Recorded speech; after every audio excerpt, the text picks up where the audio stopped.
മനസ്സിൽ മക്കളെ വെക്കും തലവൻ വരും നേരം ഇത്. ഹായ് ഫ്രണ്ട്സ്, വെൽക്കം ടു സിനിയോറ. ഇന്നിപ്പോൾ ഞായറാഴ്ചയാണ്. ഉറങ്ങി എണീച്ചിട്ട് ഫസ്റ്റ് ടി വി വെച്ചേരം കാണുന്നത് ശ്രീ ജോസഫ് വിജയ് എന്നും ഞാൻ. എൻ്റെ മോനെ, എനക്ക് ആ ഒരു സിനിമ മൊമെന്റ് റിയലായിട്ട് കണ്ടൊരു ഫീലാണ്. അതായത് ബാഹുബലി പടത്തിൽ അമരേന്ദ്ര ബാഹുബലിയായ ഞാൻ എന്ന് പറയുമ്പോൾ ഇങ്ങനെ ജനങ്ങളെ ഒരു വേവ് വരുമല്ലേ, അതുപോലെ ശ്രീ ജോസഫ് വിജയ് എന്നും ഞാൻ എന്ന് പറയുന്ന സമയത്ത് തമിഴ് മക്കൾ ആർത്ത് ഉല്ലസിക്കുകയാണ്. കാരണം അവരുടെ പുതിയ മുതലമേച്ചർ എത്തി. അതെ, നമ്മുടെ തലപതി വിജയ് ചീഫ് മിനിസ്റ്ററായിട്ട് ഇന്നിപ്പം സത്യപ്രതിജ്ഞ ചെയ്തു.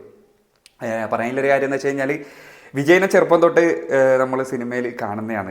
എനിക്കൊന്ന് ഞാൻ ആദ്യമായിട്ട് കണ്ടൊരു ഫുൾ ഫ്ലഡ്ജ് ആയിട്ട് കണ്ടൊരു വിജയ് മൂവി ഫുള്ള് കണ്ടത് പോക്കിരി ആയിരിക്കും. ചെറുപ്പത്തിൽ പോക്കിരി തൊട്ട് ഇങ്ങോട്ടേക്ക് ഇളയ തലപതിയായി, പിന്നെ തലപതിയായി, ഇന്നിതാ മുതലമേച്ചറായി നിൽക്കുകയാണ് വിജയ്. ചങ്ങായി 2 കൊല്ലം മുമ്പേ ഒരു പാർട്ടി തുടങ്ങി. ഇന്നിപ്പം തമിഴ്നാടിൻ്റെ CM ആവണമെങ്കിൽ ആ ഗ്രൗണ്ട് ലെവൽ, റൂട്ടഡ് ലെവലിൽ അയാളെ ഹോൾഡ് ഒന്ന് ആലോചിച്ച് നോക്കണം. ഒരു രക്ഷയില്ല അത്രയും. കാരണം ഹേറ്റേഴ്സ് എല്ലാം വായി കൂട്ടിയിരുന്നോ സോഷ്യൽ മീഡിയയിൽ വരണ്ട, because bro just proved it. അതായത് മെജോറിറ്റിക്ക് മൂപ്പറെ വേണമെന്ന് പ്രൂവ് ചെയ്തു. ഇന്നിതാ മൂപ്പര് തമിഴ്നാടിൻ്റെ മുതലമേച്ചറായിട്ട് സത്യപ്രതിജ്ഞ ചെയ്തു. So Vijay is always an emotion. Vijay cinema വിട്ടു പോകുന്നതിൽ സങ്കടമുണ്ട്, but still bro just proved it. ആ എക്സൈറ്റ്മെൻറ്റോട് കയ്യോടെ ഇങ്ങോട്ട് ഷെയർ ചെയ്യാൻ വെച്ചു. കൂടുതൽ കാര്യങ്ങളൊന്നുമില്ല. Okay, thank you.